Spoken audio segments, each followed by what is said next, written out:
काजल। हाँ बोला, का हाल चाल बा? सब ठीक बा नु? बड़ा दिन के बाद फोन कैलू हा। एकदम हमार तो मने नहीं खेला तारे बिना। अबू बिना भेंट करे। अरे ओ जे चिमनी के भट्ठा लगे, पुरानका भट्ठा विधायक जी के बा न, ओ जे। ठीक बा ठीक बा, आइबू नु साचो। ठीक बा। से बात करत है। अच्छा एक मिनट, ठीक बा, बाद में बात करते हैं। तोरा इतनो अकल नहीं खे हैं?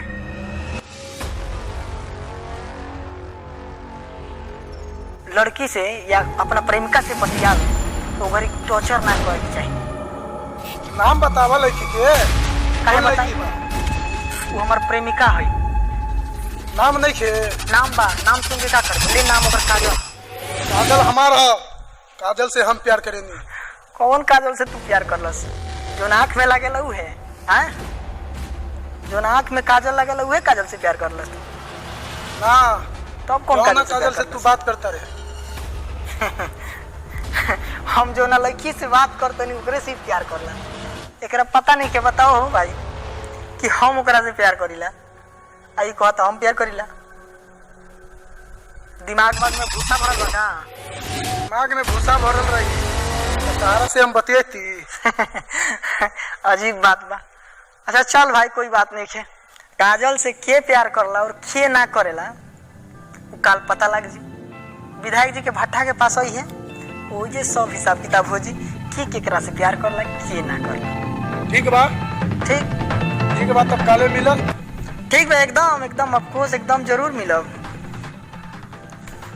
का पप्पू भाई ठीक बा नहीं? ऐसा ना काला जइया तो बहुत सुबह रहला और कहता काजल से प्यार हम करीला।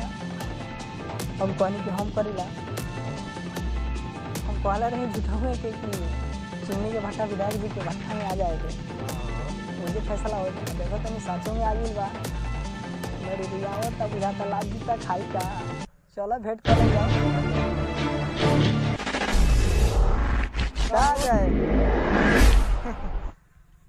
काजल कहाँ? काजल लोग गाछ के पीछे बैठल बड़ी भाई। और तू कहत रहा कि हम काजल से प्यार करीला, और साबित हो जी कि काजल से कितना प्यार करला भाई। देख, घुमा फिरा के बात मत कर। हमार मियाज गरम मत कर। हमार खून ऐसे ही गरम बा। क्या कर रहे हो? अरे रुको रुको रुको रुको रुको रुको रुको। प्यार करेला ना करेला अभी फैसला हो। जे बॉक्सिंग में जीती पूरे काजल के अपना मंजूर बा?